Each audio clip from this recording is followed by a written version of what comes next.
All right, Coach, before we get into what is to come, let's talk about the game against the New Orleans Saints, the week of prep. You liked the way it went, and you must have liked the way the game went as well because results showed in the work you put in during the week. Really like the way our guys worked this week. Probably our best week of practice that we've had throughout training camp. We had a really tough, grueling practice on Thursday, and guys fought through it. They pushed through it, and I felt like that made us better. We got a little tougher. We were better, and it showed right on the game on Sunday night. It really showed that got the things that we emphasized throughout the week when it comes to being more physical with our backs, O-line, like running off the ball. And it showed defensively, like the run game, setting the edges, swarming right on the outside, seeing our corner step up and tackle. So all the things that we emphasized just showed up, and I'm happy that guys were able to see, like, when you put the work in, right, you can enjoy the results. The results. You can enjoy it, right? But you got to put the work in.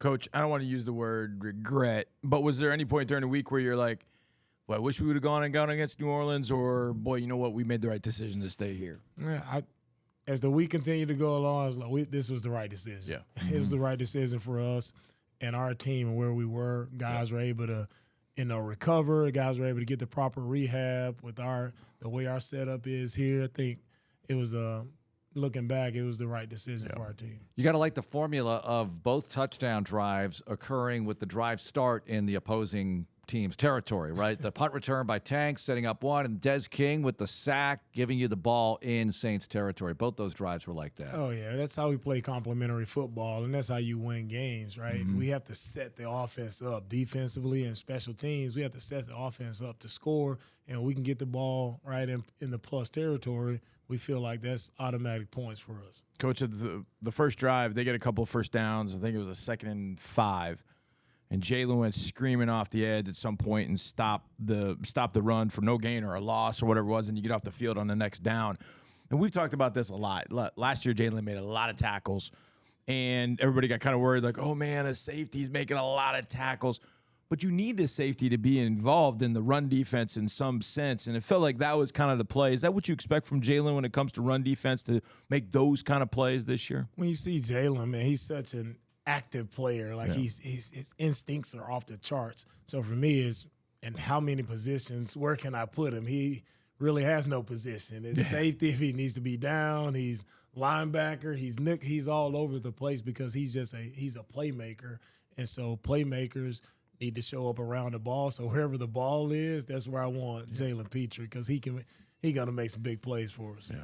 Damian Pierce on the touchdown pass looked like he had a nice little pass pro moment, and he also had the nice run to get you down in the goal to go with the 13-yarder and punishing the defender. What kind of effect does he have on the team? I mean, is that energy noticed by everybody? I guess that's a loaded question. Well, for sure. Well, first, it was great to see Damian in pass protection being able to pick up the defensive lineman. That's always a tough ask there of him picking up pressure or whoever it may be that popped through, right? So it was really good to see him do that. The way he runs the ball, right, it's a physical style of play that I want our entire team, right, to take on. So what does it do for the team? It lifts everyone's spirit. That's why I want the defense up, watching the offense go to work, because when he's running the ball in a physical manner, that gets the defense excited, right? And we're all going to play physical brand of football. So I love what Damian is doing, right? And I love the game that he had this past Sunday. Yeah, it was just very encouraging, uplifting for the entire team when we can run the ball and impose our will, right? That's what we want to do, impose our will on our opponent. And it starts with running the ball, and then it starts with swarming defense. Coach, one thing I can't help but notice when either side is on the field, the involvement of every player that's not in the game with what's going on. Guys aren't over there, chewing sunflower seeds and not paying attention. They're in the ball game. They're celebrating for their teammates. I would imagine that's what you want to see, whether it's 90-man roster, 53-man roster, 46 on game day, or whatever it is. Is that a tenet of what you want your teams to be, you being the head coach? That's a togetherness that we've got to have to be successful? No doubt about it. That's exactly what it should look like. And, that was my message to our veteran guys who knew they would only be playing, right, a set amount of snaps. But a lot of teams in preseason, they tune out, right? They go to the side. They don't even watch what's going on. But how important is this game, right, for all the guys, the younger guys who are still out there battling for roster spots. Right. It's just as important for them. So they need to know that you're invested with them because it is a team first, right, mentality. Right, and for us to be a great team, we got to care about each other. No matter where you are on the roster, we're all a team, and that's the type of team. That's what I want to see on the sidelines. It's just guys who truly are enthusiastic when their brother makes a play. That's what I want to see, right? Because we know how much work goes into making those plays and how hard it is to make a play in this league. So I just want guys just supporting each other. That's got to be helpful on the road too, where you are all you have. The togetherness, because Baltimore, less than 2 weeks now, Coach, you're going to be up there, and it's going to be the Texans against the world, against the Ravens. Exactly, and that's the type of approach we got to take. It's us against the world. Like, we're all we have when we go on the road, right? And we know Baltimore is going to be a very difficult place to play in. So all we have is each other, but the game of football doesn't change no matter where you are, right? You play the game the right way. We run the ball. We play great defense. And we take advantage of the explosive opportunities when we get them, right? Anybody can be beat.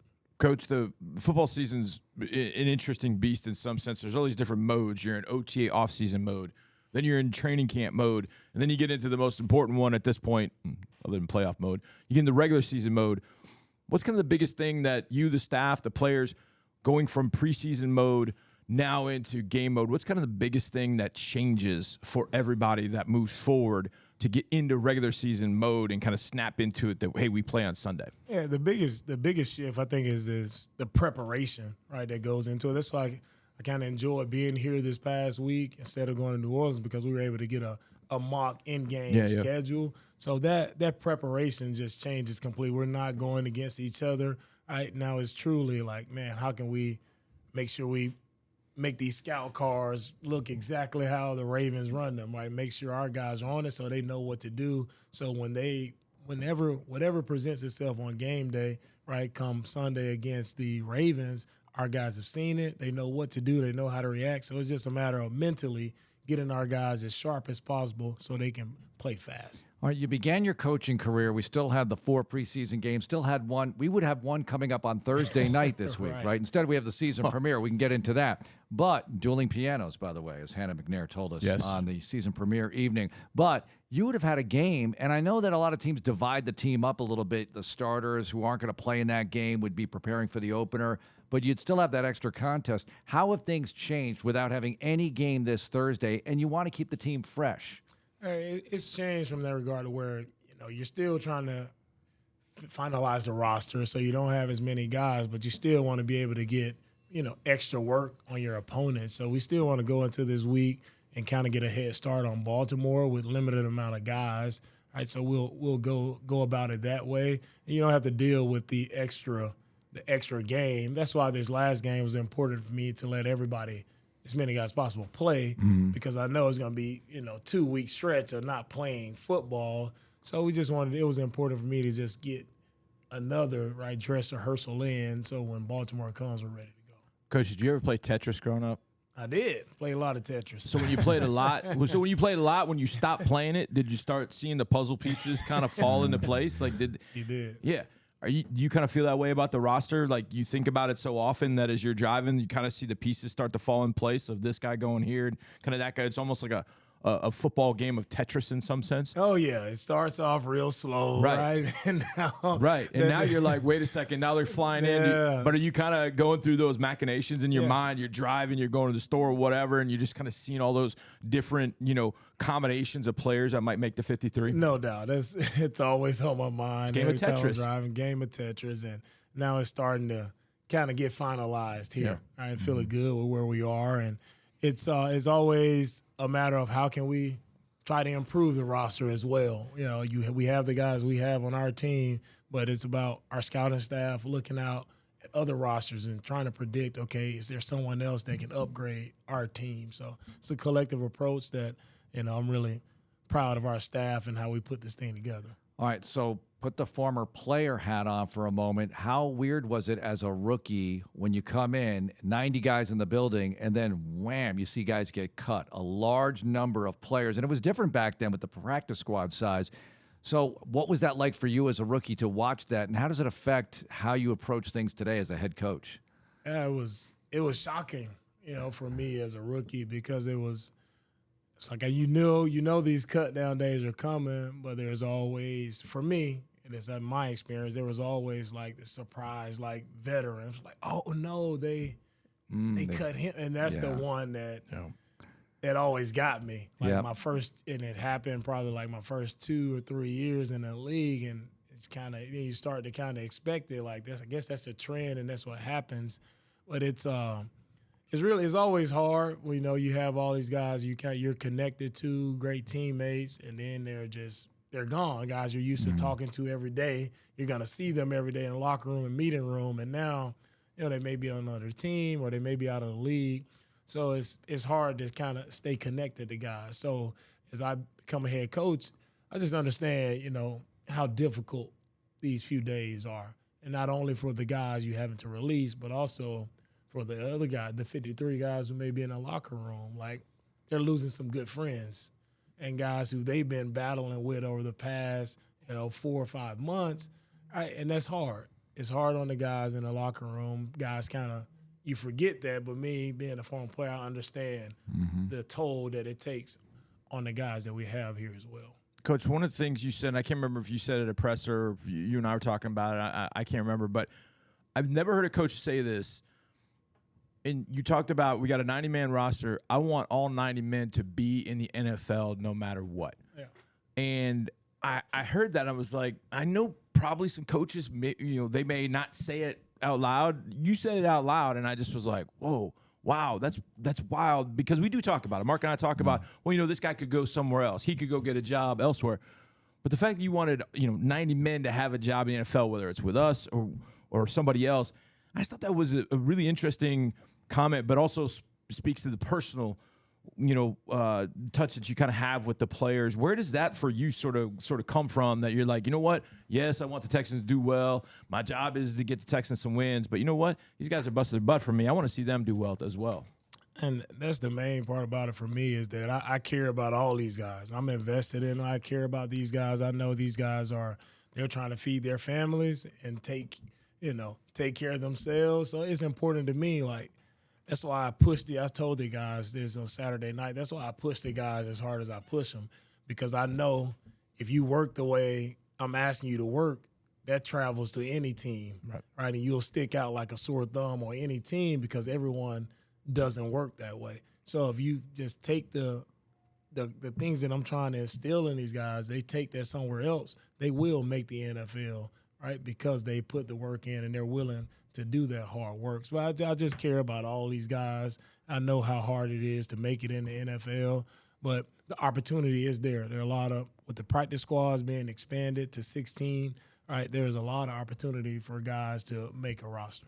The game against the Saints seemed like a good coaching staff game, and it was your third game together as a staff in the preseason. But I'm out there at the end thinking, all right, Cam Dantzler's making a nice play for you at the end of the game. You got E.J. Perry playing quarterback, handing off to Larry Roundtree. Who were these guys in late July, right? We knew about some of them, but that's pretty interesting that they were able to come in and assimilate quickly, and it's got to be a credit to the staff. For sure. Our staff has done an outstanding job. Like 3 guys you mentioned, I think they all came.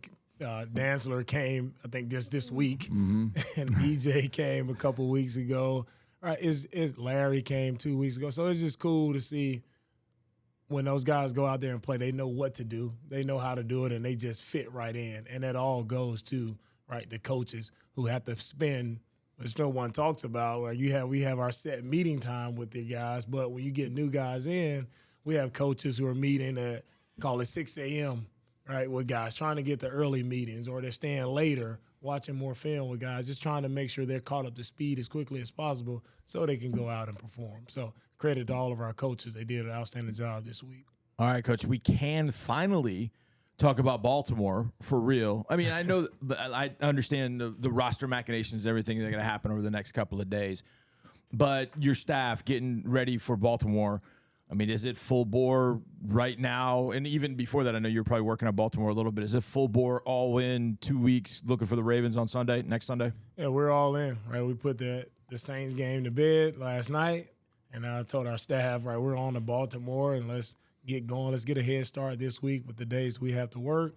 And, as much as we can, right, our full focus is on Baltimore. All right, we'll probably ask you this in greater detail later, but Lamar Jackson, it's hard to impersonate him for a scout team, right? And the different things he can bring to the table, because you might think you have everything bottled up, then whoop, he runs and it's Katie bar the door. So how do you handle that practice-wise?